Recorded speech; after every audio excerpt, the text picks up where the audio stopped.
Ladies and gentlemen, good day and welcome to the Gensol Engineering Limited Q3 FY24 earnings conference call. As a reminder, all participant lines will be in the listen-only mode, and there will be an opportunity for you to ask questions after the presentation concludes. Should you need assistance during the call, please signal an operator by pressing star, then zero on your touchtone phone. Please note that this conference is being recorded. I now hand the conference over to Mr. Siddesh Chawan from Ernst & Young. Thank you, and over to you, sir. Thank you, Rio. Good evening to all the participants on this call. Before we proceed to the call, let me remind you that the discussion may contain forward-looking statements that may involve known or unknown risks, uncertainties, and other factors. It must be viewed in conjunction with our business risk that will cause future result performance or achievements to differ significantly from what is expressed or implied by such forward-looking statements.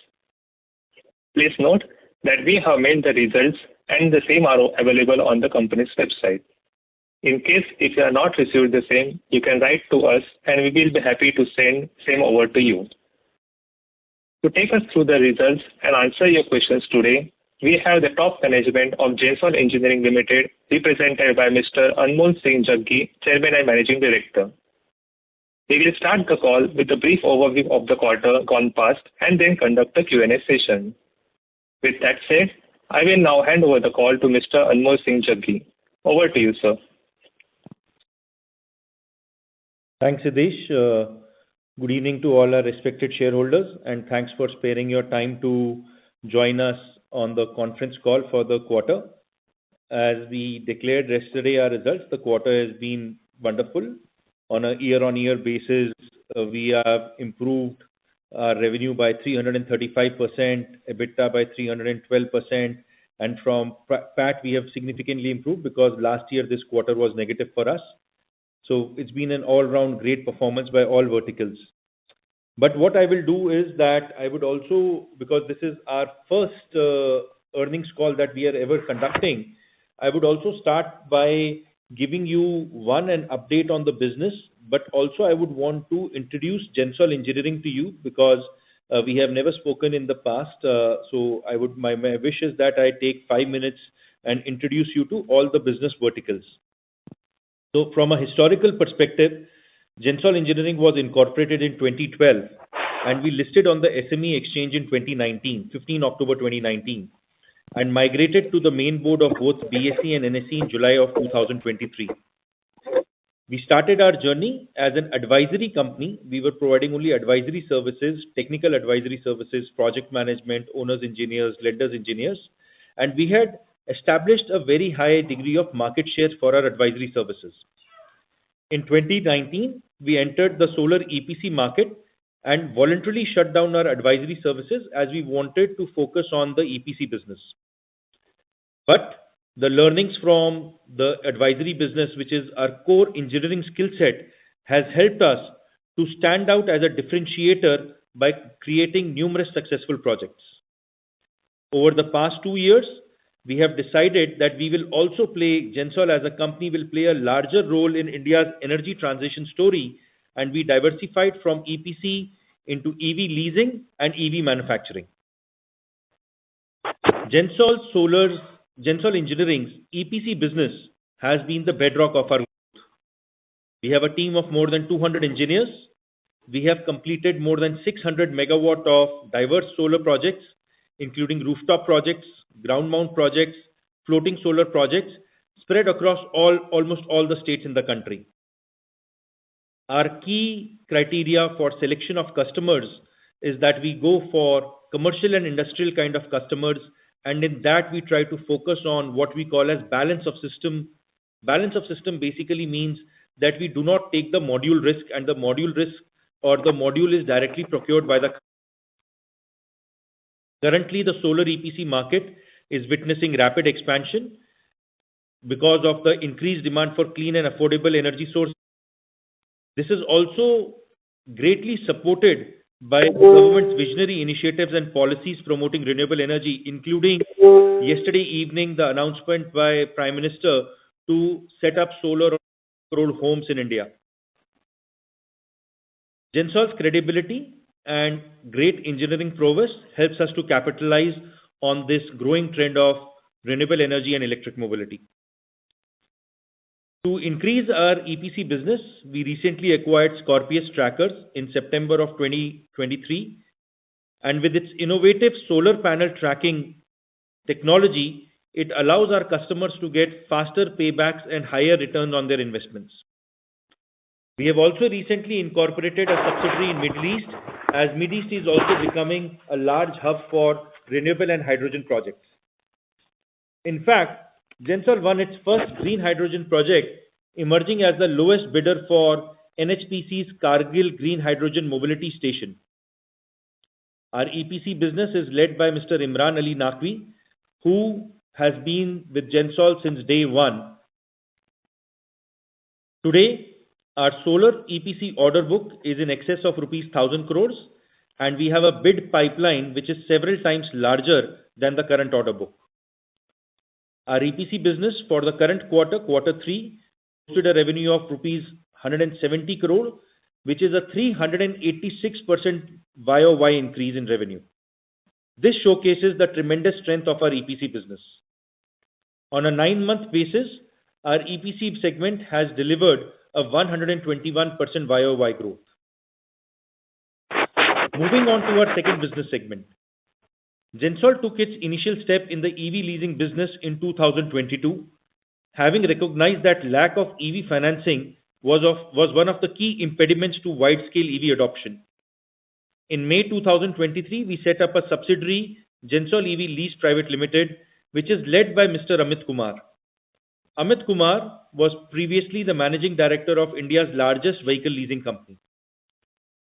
The leasing business is delivering innovative leasing solutions and EV life cycle management across 2-wheel, 3-wheel, 4-wheel, light commercial vehicles, heavy-commercial vehicles, and buses. Gensol EV Lease plays a pivotal role in accelerating an adoption of electric mobility across diverse customers. Currently, the asset under management of our leasing business is more than rupees 800 crores. Our leasing business posted a revenue of rupees 32 crores in quarter 3 FY24 and rupees 89 crores on a 9-month basis. Our EV leasing business will be at the forefront of India's transition to electric mobility and has a long runway for growth.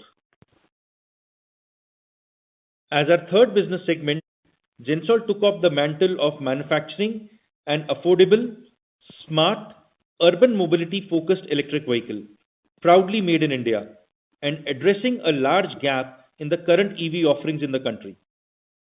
Our subsidiary, Gensol Electric Vehicles Private Limited, was incorporated in 2022 and is led by Mr. Prateek Gupta, who previously was the founder of Strom Motors.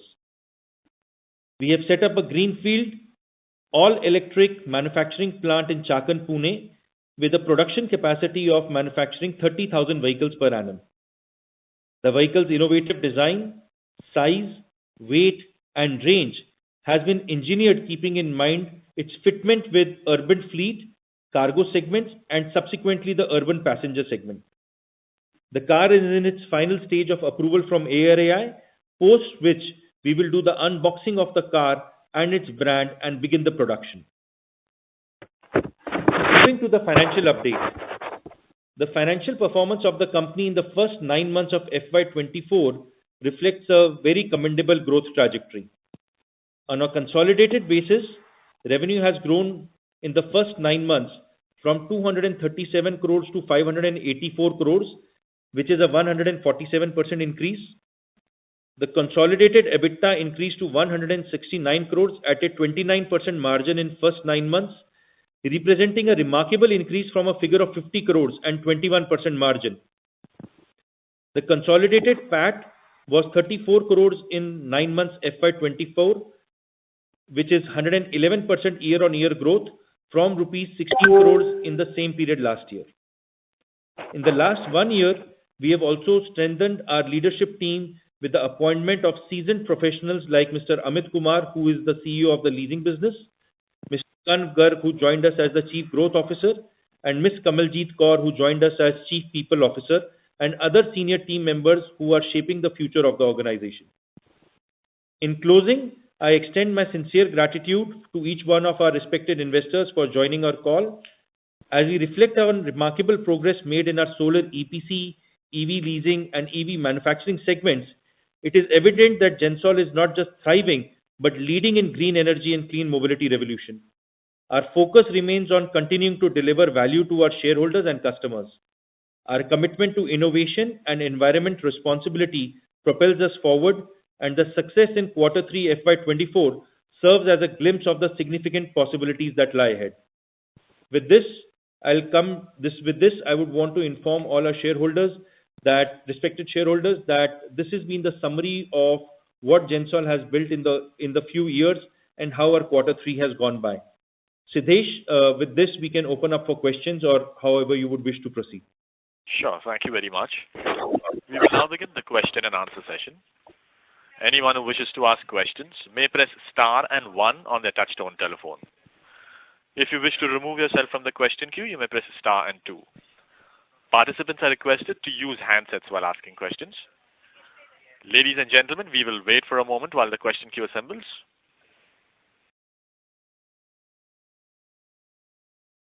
The first question is from the line of Garvit Goyal from Invest Analytics. Please go ahead. Hi, am I audible? Yes, sir. Yeah. Thanks for the opportunity and congrats for a good set of numbers. My first question is, I was going through your recent interview where you did mention that we will do somewhere around 1200 CR for FY24. But in first 9 months, we are at approx 600 CR. So, what is that giving you confidence that we will do somewhere around 600 CR of revenues in Q4 FY24? No, so I think what we realistically aim to achieve in FY24 is 950 crores in top line. We will not be, I think that 1200 crore number will not be achieved. It will be close to 950 crores.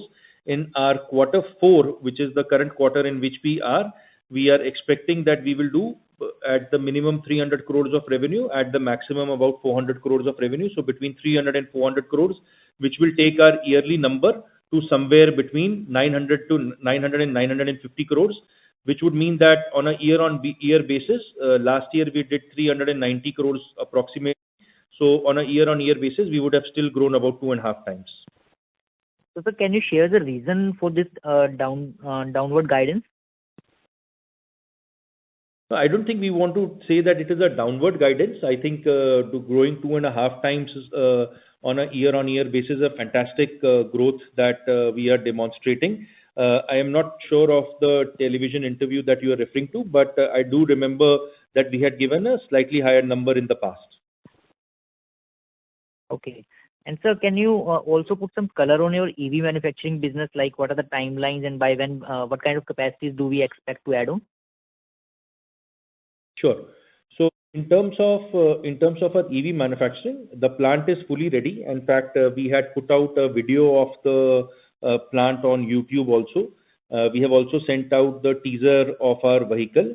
As we speak, there is one test which is pending for the ARAI, and moment we complete that one test, we should be able to receive the ARAI certification. The approximate timeline for that is February end. And once we have the ARAI certification with us, we will take about 2 months to begin production. So in the best case scenario, if by Feb end we get the ARAI approval, then by end of April we will be able to start the trial production from the plant.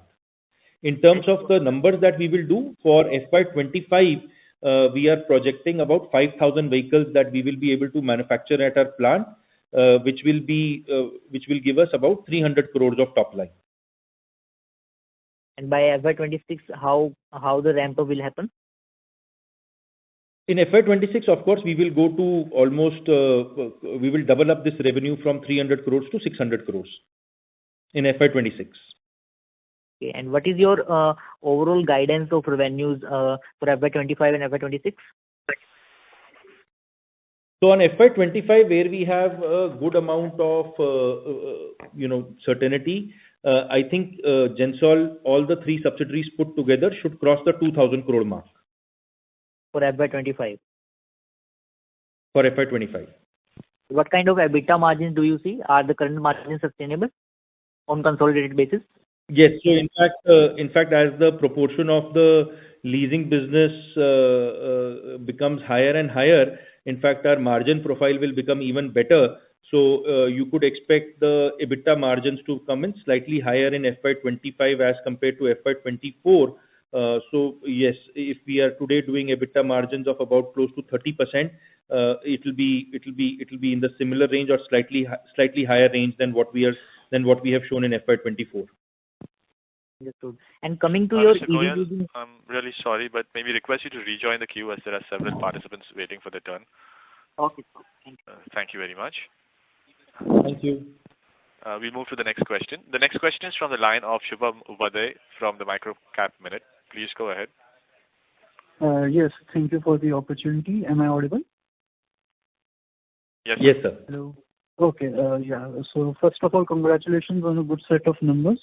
So the new technology which the company has acquired, solar tracker. So exactly how much efficient is this technology when compared to the traditional fixed solar panels? That is the first part. The second part is whether they are single axis tracker or dual axis tracker.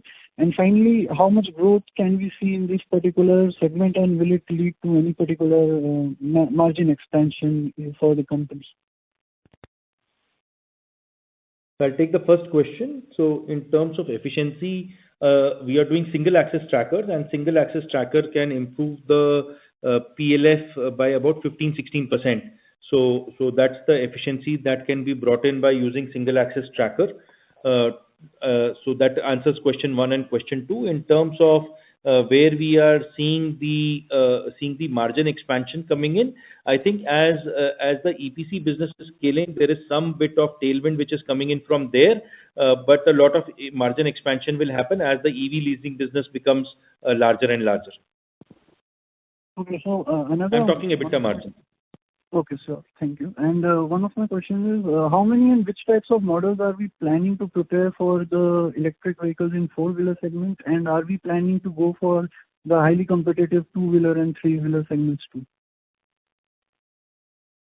So we have no plans in the two-wheel segment, but in the three-wheeler segment for sure, our manufacturing is geared up for three-wheel, and the four-wheel plans will be announced shortly. I think not shortly. The four-wheel plans will be announced actually in the medium term. The four-wheel plant is not yet under construction. The first vehicle that we are taking out is a three-wheel reverse strike vehicle, which we are coming out with, for which we have released the teaser also. So we will see that we will start in FY25 with the three-wheel platform and then grow to the four-wheel platform. But that four-wheel platform is at least a couple of years away. Okay. Thank you. I will rejoin the queue. Thank you very much. The next question is from the line of Kaushik Mohan from Ashika Institutional Equities. Please go ahead. Hi, sir. Congratulations for the good set of numbers. Sir, I just wanted to understand your entire plan on the EV side. The EPC side, so we understand what is order books are coming and we are executing everything. Can you give the entire picture on next 4-5 years for at least on the EV side? Sure. On the EV manufacturing side, like we just mentioned, the first car that we are coming out with is a two-door, two-seater, three-wheel car. Like I mentioned, the teaser for which is out on YouTube. We will be starting with the fleet car. After the fleet car in September of 24, we will come out with the cargo segment, and then subsequently we will come out with the urban passenger segment. So these will be the three models that we will build in the two-door, two-seater car using the same platform, same manufacturing facility. Post that, there are plans for four-wheel cars which are there, but all of that is right now at a design stage. So from a four-wheel perspective, we will be able to share more information with our shareholders. Perhaps maybe in 1 year's time, we will be able to share more information. Got it. Sir, because of our EV business, we are also having a new business coming into existence, that is leasing. So do we have any plan to divest this one side of the part of the business and list it in the market? Do we have any plans like that? Yep. So, I think, as you look like, if I look at all the three business segments, which is the EPC business, the EV manufacturing business, and the EV leasing business, all of them have a very large market and are very well positioned to become large, valuable business in their own self. So at this time, perhaps, we have taken a strategic call to kind of keep the businesses together. But going forward, in the future, like you mentioned, 4 or 5 years, is there a possibility to demerge these businesses and evaluate individual listings? I think it will be a prudent case to do there, but all will depend on market conditions, our own conditions, et cetera, at that time. But can all of these three businesses become large businesses in itself and list independently and create shareholder value independently? I think the answer is yes. Okay. So currently, what benefit are we getting that we have all three in one place? Any taxation benefits? There is a lot of synergy on the team. There is a lot of synergy on financing. There is a lot of synergy in having one company which has some market cap, which can raise money from the money in the equity markets also. On a standalone basis, the companies will be smaller and more difficult for them to survive on their own. It's the combined strength of the three businesses which takes it together. Got it. Sir, and on the leasing business part, how much EBITDA level margins or like how much interest margins that we will be making? Currently, though, I understand that Blue Smart is buying leased Tata vehicles and then running. Parent companies having the lease model. You're having the lease model. But here in Gensol, when the Blue Smart start buying it from Gensol, how the structure will be looking like and how much are we going to incur or like how much are we going to make money over here? Yeah. So if you look at leasing business, the leasing business, we make about close to 4 to 5% in net interest margin. Our cost of debt is close to less 10 odd percent, and we are able to lease out these vehicles at about 15 odd percent. So there is a good net interest margin that we make. Apart from that, there is a cashback which is received on vehicle purchase. There is a cashback on insurance. There is a cashback on maintenance, et cetera, which actually increases the profitability of the business. So that is how we see the business. The business is doing extremely well. We have very strong asset base. We have very strong cash flows in the business. EBITDA margins are north of 90%, so extremely strong EBITDA margins. Of course, interest cost is the biggest cost, which is over there. And like I mentioned, we have majority of our debt or average of our debt is sub 10%. So we are doing extremely well on that. Got it. And last and final thing, sir, in our, like if I see on SEBI website or on your website for FY22 financial statements annual report, sir, I think that annual report is not being properly uploaded or something, because a lot of the pages in the middle, from the page number 48 till page number 102, the entire file is missing. Can you please re-upload this document if possible? We will do that. Thanks for pointing it out. We will immediately look into it and take immediate action on it. Sure, sir. Thanks for that. Thank you very much. Thank you. Before we take the next question, we'd like to request participants to please limit your questions to 2 per participant. For follow-up questions, you may rejoin the queue. We take the next question from the line of Vineet Lambu from HSBC. Please go ahead. Hello. Can you hear me? Hi, hello. Good afternoon, everyone. So I have a question on the EV lease business. So what kind of growth you're targeting on the AUM side? Like 800 crores is the present AUM, right? And what is the growth rate you are targeting? And if you can give the breakup of the 4-wheelers and 6-wheelers or 8-wheelers, that would be helpful. Like, and the EBITDA margins, how it would be varying on the 2-wheelers or 3-wheelers, 4-wheelers and 8-wheelers. So is it or majorly 4-vehicle leasing in these assets? Sure. So first I will take the question on the growth of the leasing business. In terms of growth of the leasing business, as we speak, we have close to some 800 crore more of undrawn credit lines, which would mean like we can still draw those credit lines. So you would see that at least in the FY25, we will draw out all of those credit lines, and at least our asset base will double from where we are in the next FY. And with God's grace, we will be able to raise more credit lines for the leasing business, so the business might actually more than double in the coming year, in FY25. In terms of our vehicle mix, today, I would say maybe close to 90% plus is in the four-wheel space, and about 10% is in the three-wheel cargo space or the four-wheel cargo space. So in cargo, we are doing both three-wheel and four-wheel, and about 10% of the leased assets will be in the cargo space. Next question is, out of this 90% four-wheeler, what is the percentage leased to Blue Smart and other players? Like, I want to understand the concentration of the four-wheeler business. Yeah. So we have given it to numerous customers. Today we have more than 15 customers who have leased out vehicles from us, including, for example, in Bombay, we have done it with a player. In Calcutta, we have done it in Delhi and Gurgaon, we have done it in Bangalore, we have done it in Chennai, we have done it. So we have done it in a lot of cities. Of course, the leasing business started with Blue Smart, and there is a significant amount of assets which have been leased to Blue too. But the book is getting fairly diversified. And Amit, who joined us about 6 months back, his whole aim is to have the complete book extremely diversified, so that there is no, as you mentioned, no concentration risk in the book. Okay. Thank you. That's it from my side. Thank you. Thank you. The next question is from Tushar Sarda from Athena Investments. Please go ahead. Yeah, thank you. Thank you for the opportunity. On EV leasing, what is the exact percentage of Blue Smart in your book out of 800 crores?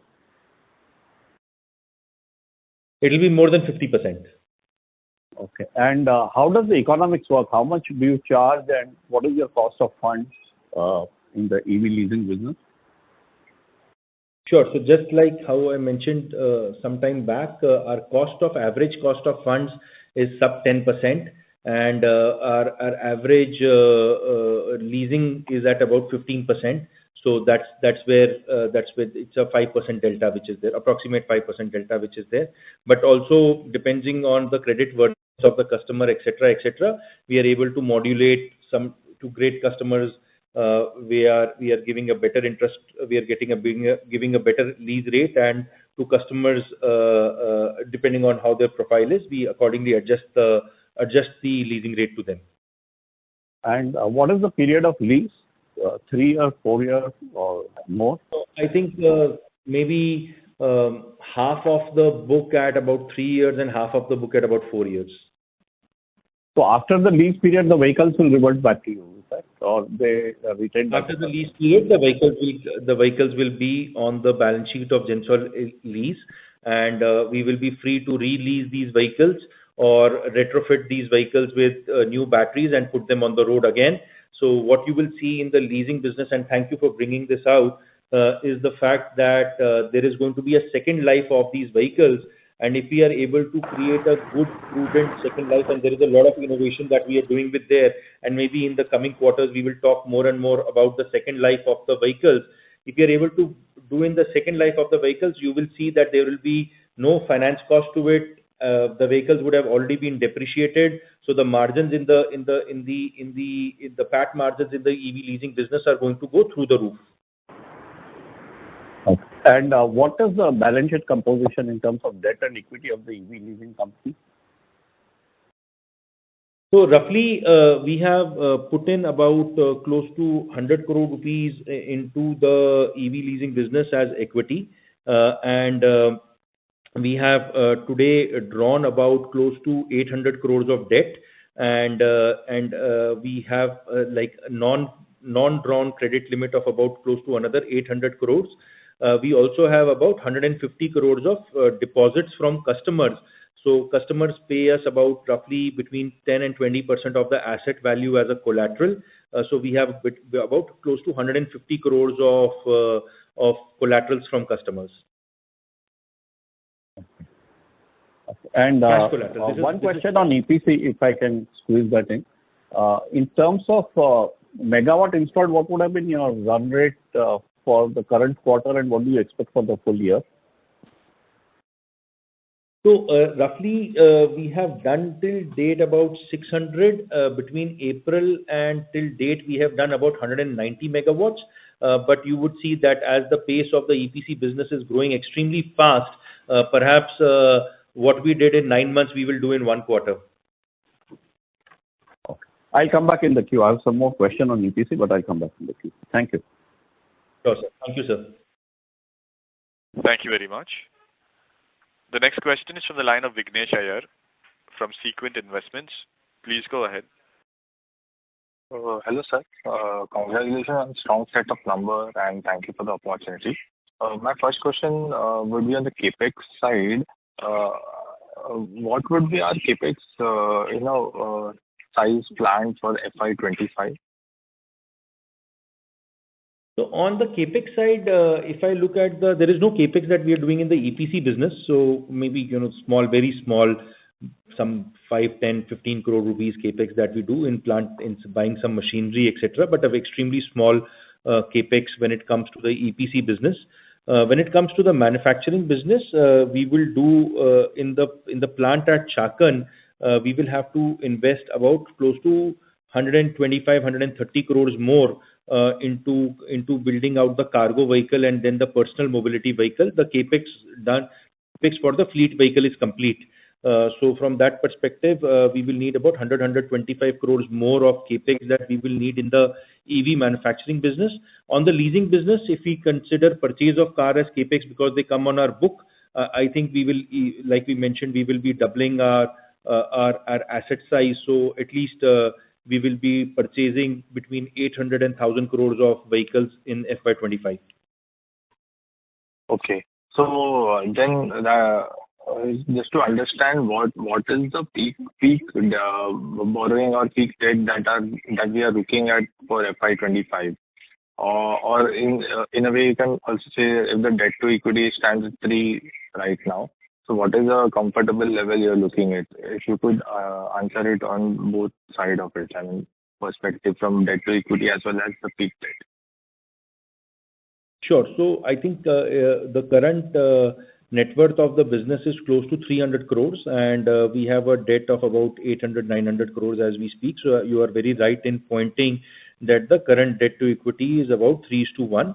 As we have already announced and will request all our respected shareholders to also attend our EGM on 25th of Jan, wherein we are approving a 300 crore rupee fundraise. So subject to the EGM approving it, we will quickly raise about between 200 and 300 crores of new equity, which would mean that if I add up the profits that we are going to do in Q4 plus the equity that we raise, we will easily have a north of 600 crores kind of a net worth of the business, which would mean that we can take the borrowing at a 1:3 basis to about 1,800 crore rupees, of which most of the borrowing will be in the leasing business and in the EV manufacturing business. Till date, we are debt free, and the working capital limits in the EPC business are getting enhanced as we are scaling the EPC business very fast.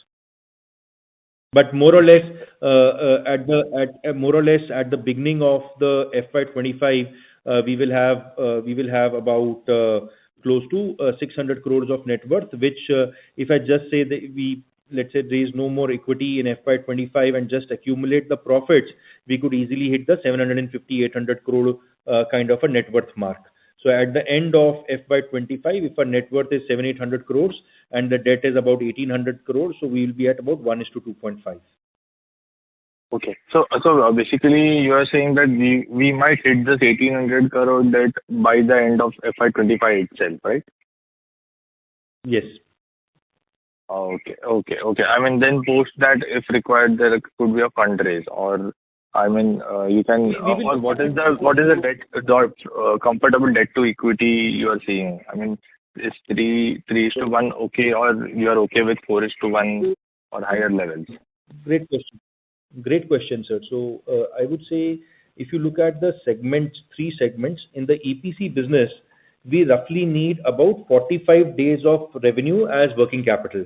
So if we are going to scale up our EPC business to, let's say, in the future to about, let's say 2,000 crores of EPC business that we are able to scale up, then you will see we will need about close to 200 crores of working capital for the EPC business, which is a pure working capital line.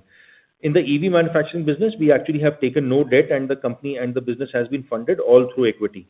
In the leasing business, what we are seeing is that it's a financing kind of a business wherein, as per all,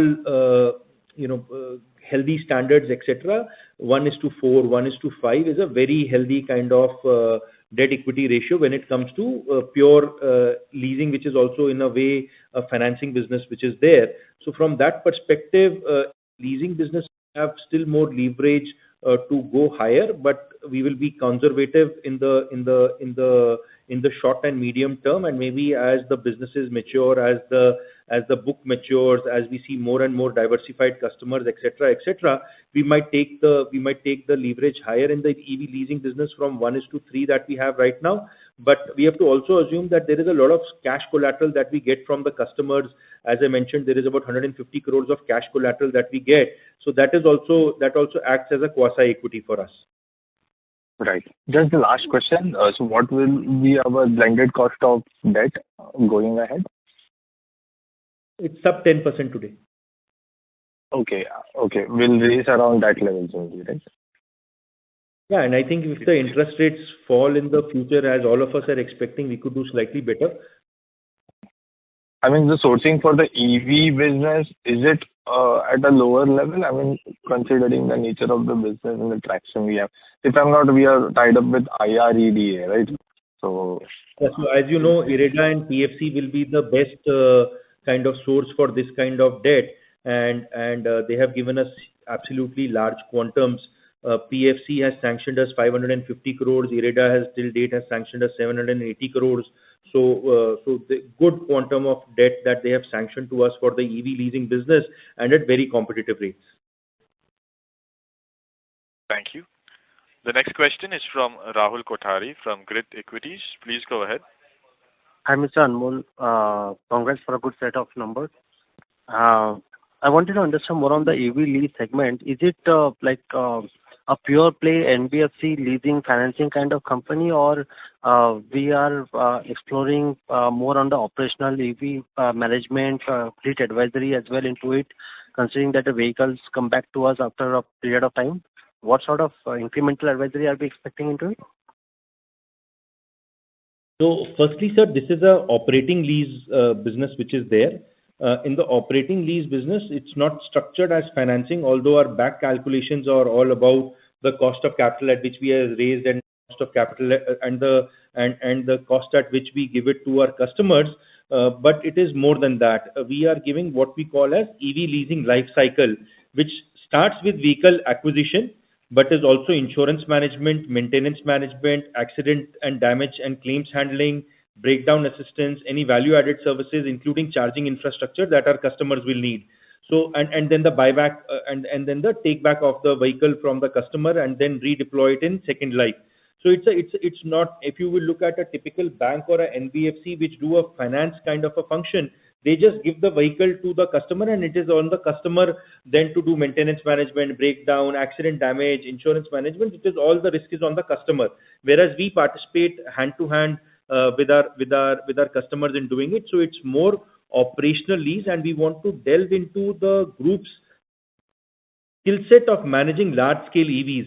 If you look at it as founders of the two business that we have, Gensol and BlueSmart, we are able to we manage perhaps the largest fleet in the country. So we have great skill sets when it comes to managing these electric vehicles, including for second life, and hence we will always have a very substantial edge in how we do the life cycle management of these EVs that we are leasing, and hence this business is there. So our business is not just about financing the vehicle, but a complete EV leasing life cycle. So, does it add to the competitive edge or while pitching this to external customers, or does it add to a cost for them while considering the proposal from our end compared to other players? See, so there is, of course, if we are providing certain services, we will also take the billing from the customer for it. But is it value accretive to the customer? It is 100% value accretive to the customer. The customer today wants to focus on their business. They don't want to focus on how a breakdown will be managed. They don't want to focus what is going to happen if there is going to be an insurance claim. They don't want to focus about remembering when their insurances are due, etc., etc. And how can somebody best negotiate the insurance premiums? Because we at bulk are doing it for 800 crores of assets, or maybe tomorrow 1500 crores of assets, whereas the individual customer might be doing for 5 crores or 10 crores of assets. So there is a vastly different value proposition that we are able to offer to our customers, which increases our competitive edge as well as increases our margins, because to the customer it is value accretive, whereas because we do all of these things in bulk, including the purchase of vehicles, we are able to substantially add value to our own balance sheet also and P&L accounts. Okay, interesting. So one question on this Middle East part. We got a good order from, I guess, Dubai. So how, what sort of opportunity or what kind of vision we are having on the basis that we have secured this order? What kind of picture are we expecting in other countries as well? So as of now, we are only looking at the UAE market. We are not expanding beyond the UAE market. As we expand beyond the UAE market, we will know all our respected shareholders about it. But today it is all about the UAE market. And in the UAE market, as we speak, we have a 180 crores order book, 180 crores of orders that we have signed up from three very prestigious customers: Dubai Municipal Corporation, Dubai Government, and Etihad. These are the three customers that we have there, and the business is shaping up well. It's the margins in UAE are better than the margins in India, so we are very happy with how it is scaling up. But as of now, only focused towards UAE. Okay. And so just last one more question to add into EPC part. We are focused. We have this extra. We have been more towards solar-based EPC products. Now, considering hybrid systems coming into play, more battery energy, wind and hydrogen plays are into picture. So how, as a Gensol, gearing up for the same across the three sectors? Sir, as we had announced into the stock exchange also, Gensol won its first hydrogen project about 1 month back with NHPC, and we are bidding for a few more hydrogen projects as we speak. So hydrogen will surely be a part of the growth story in the EPC side as we go. On the battery storage, we are absolutely closely tracking the developments, and maybe in the future you will see that whether it is round-the-clock power tender or any other kind of tenders which are coming on the BESS side or the battery energy system side, you will see active participation from us, and hopefully we should be able to in some time, maybe a quarter or two, announce some good wins in the BESS side. Okay. That's it from my end. Thanks. Thank you. Thank you. The next question is from Tirth Kosar from Swan Investments. Please go ahead. Hi, sir. Congratulations on the great set of numbers. I just wanted to ask on the EV mobility leasing business segment. So all the value-added services that you provide are billed additionally to the 15% rate of interest, or is it included? No, it is additional. It is additional. Okay. And so how much do you charge as a percentage of the AUM for the additional service? So the business it is just started to emerge, and we have seen that some value-added services, insurance is one value-added service that we have been providing for long, but there are other value-added services which we have just started billing to the customers for, and as more and more customers are seeing proof of concept of these value-added services, they are asking us for more. But as we speak, it's a very small part, but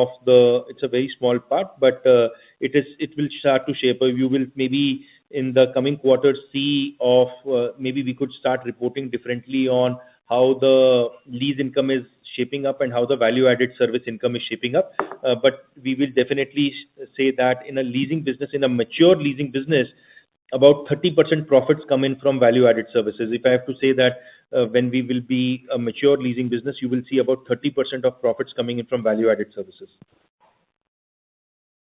Thank you, sir.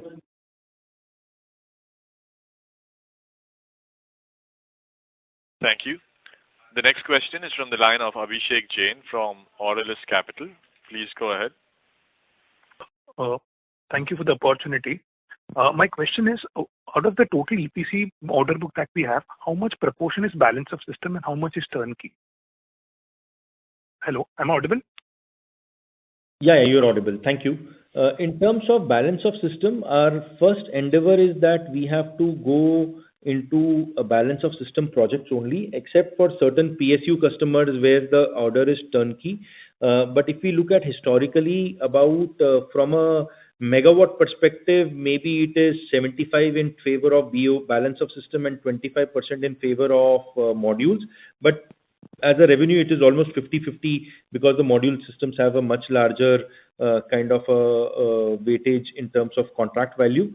So in maybe in terms of order value, it is 50-50, but in maybe in terms of megawatt, it is 75-25.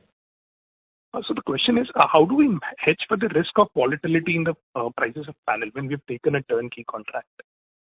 It's absolutely essential, and what we need to do is that we need to secure the supplies of the panels at competitive rates when it goes. So this year, if we are if I look at FY24, where we are going to do, let's say, 900 crores plus of EPC revenue, you will see that we would have procured in this year close to 200 crores of modules. In this 200 crores of modules that we are kind of purchasing, I think now the risk has come down slightly lower because there is no import risk which is there, given the fact that duties on solar modules have become very high and almost 90% of all our purchases domestic now.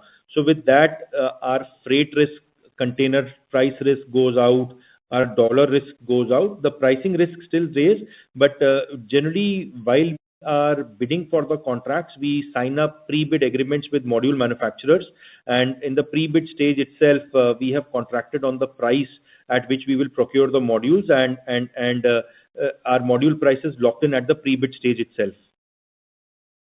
Okay. Thank you. Thank you. Thank you. The next question is from the line of Soumitra Joshi from HNI. Please go ahead. Hello, am I audible? Yes, sir. Thank you. Hello. Yes, you're audible, sir. You may go ahead. So hi, Anmol. Anmol, so I'm the one who constantly pings you on Twitter with the name Sami Sosa. I don't know if you remember or not. So I've been in touch with you for a long, long time. So I've been a follower of this company and an investor for quite some time now, and I would like to thank you because you played a major role in changing my life. So that's one thing, and I hope this is just the start, and there is... So happy we could contribute. Yeah. And thank you so much for that, and I hope this is just the start. So that was the first part to it. The second part where the questions come in is one, this is more on the EV manufacturing piece. So I was going through one of your interviews where you mentioned in Blue Smart that around 70, I think it was 70 or 90, so somewhere between 70 to 90% of the rides are single-seater rides. And with the EV manufacturing coming in, is it that there is going to be an extreme synergy between Blue Smart and Gensol, where these particular vehicles can be used for Blue Smart for targeting this audience, thus one benefiting Gensol also, because obviously Blue Smart itself is expanding very well. And second thing, for Blue Smart per se, because if you get in the EV which is a smaller EV probably, which will have less consumption, the rates of Blue Smart will also either get in control or probably reduce over a period of time, thus providing a competitive edge to Blue Smart as compared to the other competitors in the market with respect to the cabs part. Is this understanding correct? Yep. So your understanding is absolutely correct. So I will start with the whole rationale of bringing in a small urban car. The rationale of bringing in a small urban car is that even with more and more public transport coming online and more roads getting and still the traffic jam situations in the country are just getting worsened. What we realize is that in most, and when you go on the road, you will see in most of the cars at least 2 or 3 seats are left empty. When those 2 or 3 seats are mostly left empty, it just creates unnecessary congestion. From that perspective, there is a very important need for a small urban car to come in. That was the original thesis. When we looked at the data, and like you rightly pointed out, and in one of my interviews I have mentioned that north of 70% of trips on BlueSmart are actually single user trips.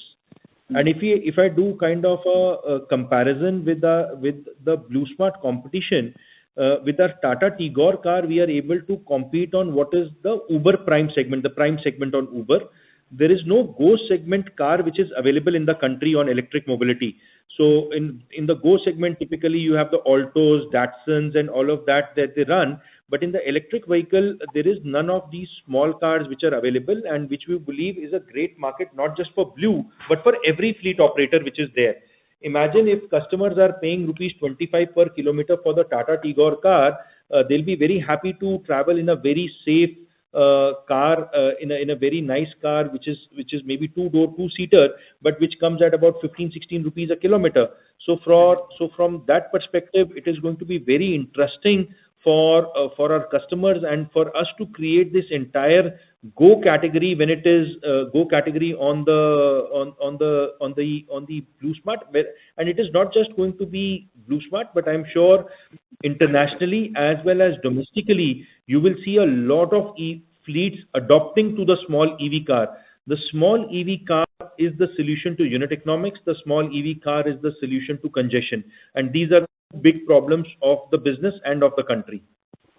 Exactly. So those were the 2 points that I was coming to, solving of problems. You've already mentioned that. Yeah, correct. So fair enough. That's a fair point. Second thing, I think everyone's asked you about the revenues and FY25, FY26. Everyone's got that, so that's fine. I am more looking at, because I've been a long-term investor in this company, I would just like your view. Let's say not for a year or two. Let's say in the next 5 years. Where do you see Gensol going in the next 5 years? Where do you see it reaching? So I think I'll try to share a 3-year kind of a revenue projection with you. So I easily feel that from FY24, we will be 5 times our size in about 3 years. That's our aspiration, and we are working, and our team is working extremely hard for it. The solar business is on a very strong footing, and the sectoral tailwinds are extremely strong. The EV leasing business is on a very good trajectory, and with Amit now leading the EV leasing business, who's a very capable leader, I expect that this business will also double, in FY25 double and so on. Our EV manufacturing business will reach a steady state of production in about 2 years' time, and we will realize the full potential of the plant. So all in all, I think our aspiration is very clear to be 5 times our current size in about 3 years' time.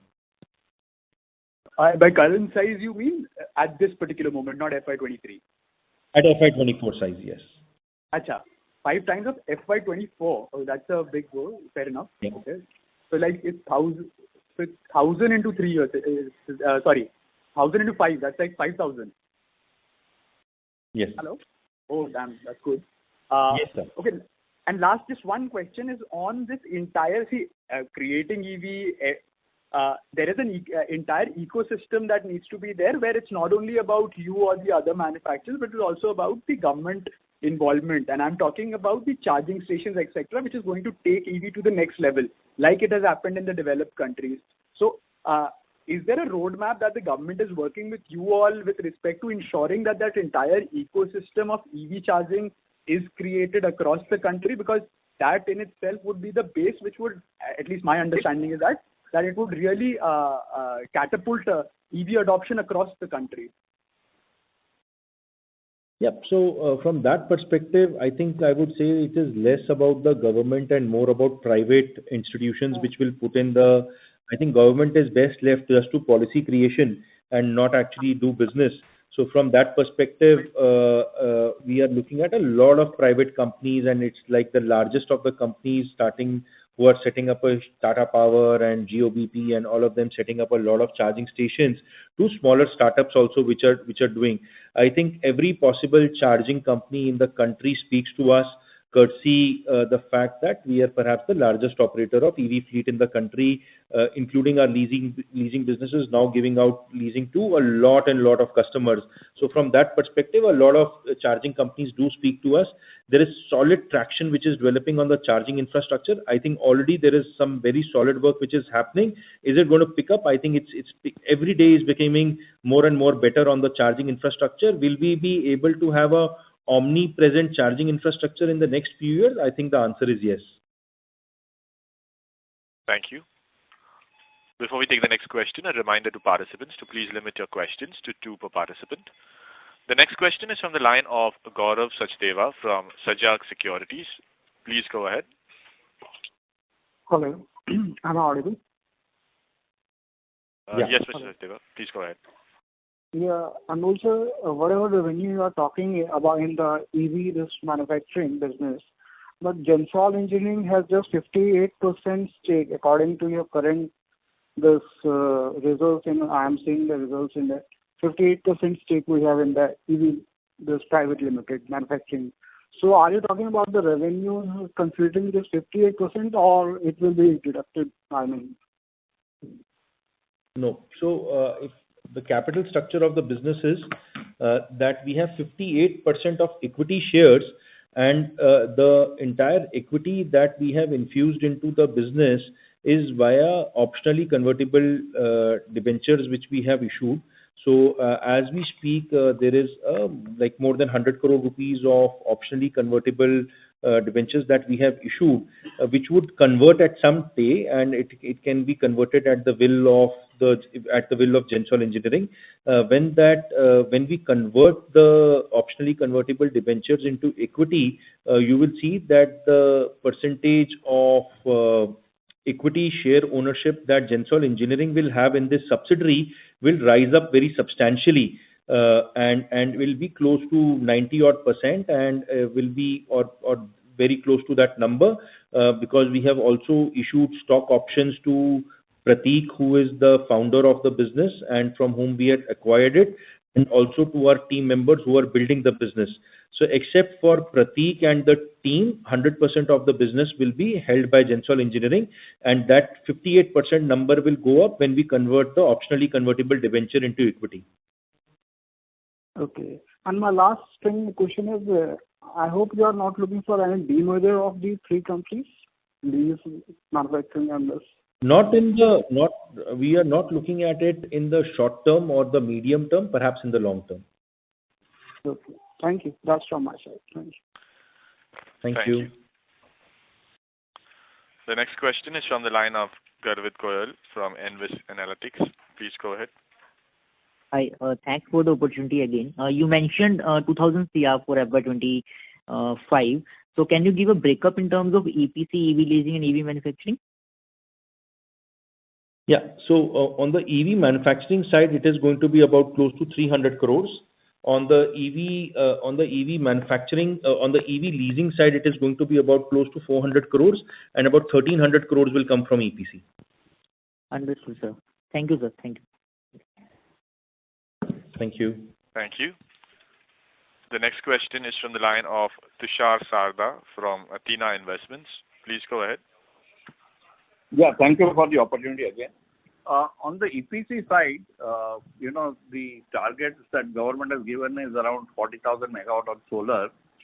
So what kind of projects you participate in out of this 40,000 megawatt, and what is your addressable market, so to say, and what is your market share? I want to understand a little more about this industry. Sure, sir. So if you see, we do not do residential solar.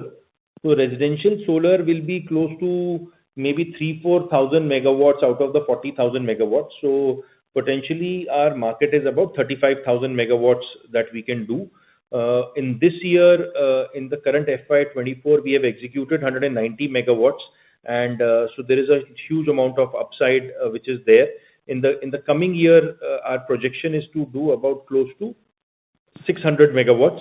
So out of 40,000, we will be at about 600 megawatts in FY25, or out of 35,000 megawatt, which is our addressable market, we will be at about 600 megawatts. Okay. And how can you increase this share? So we are, of course, increasing the share. The very fact that our quarterly numbers have increased by 300% year-on-year, and we will continue to show these kind of growth, means that our market share is going up, and so we are working towards it. I think we have to work in a way that we do not want to kind of make the number grow unsustainably fast. We are very happy with the 100-200% kind of yearly growth that we are giving, and we will continue to remain in that range. So you would see us for a very long time to grow with these kind of numbers, because there is so much of headroom that we have in terms of market share that we can grab. While the market itself is becoming larger, so it's 40,000 megawatt, maybe for FY25, by FY30, this could be a 1 lakh megawatt market, and from like a sub 2% market share, maybe we could be at 6-7% market share by FY30. So both the market and our market share is increasing. So I think this is the sector to be in. No, well, let me put my question in a different way, because I'm trying to understand the market and the size in which you operate. So is there a project size which you do and beyond which you don't do? Because we hear this. We do not do residential solar, sir. So we do not do residential solar. So you will not see us doing 1 kilowatt, 2 kilowatt, 5 kilowatt kind of projects. You will see us doing large scale rooftops, which is industrial and commercial rooftops, and you will see us doing large grid connected power plants. Okay. But you will not do the pure solar park like 500 megawatt, 1000 megawatt kind of thing.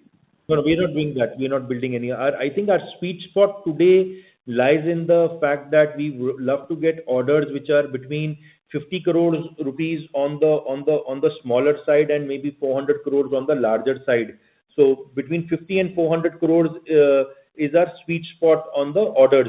So anything north of 400 crores, maybe we will avoid it for FY25, and maybe as our balance sheet strength and execution strength kind of increases, we will maybe in FY26 pick up more larger orders, but for FY25 we will pick it up maybe 50 crores at the minimum end and 400 crores at the top end. Okay. Thank you. Thank you very much. We'll take that as the last question. I would now like to hand the conference back to the management team for closing comments. So thank you, everybody. Thank you, Siddesh from EY, who is our investor relations manager. Thank you for that. Thank you to all our respected shareholders to participate on the call and listening to us. It's been a great quarter for us, and we are extremely happy that we have been able to demonstrate good numbers. I thank you for your belief in us, and I am sure with the hard work that the team is putting in, we will continue to deliver stellar numbers and create shareholder value. Thanks a lot. Thank you very much. On behalf of Gensol Engineering Limited, that concludes the conference. Thank you for joining us, ladies and gentlemen. You may now disconnect your lines.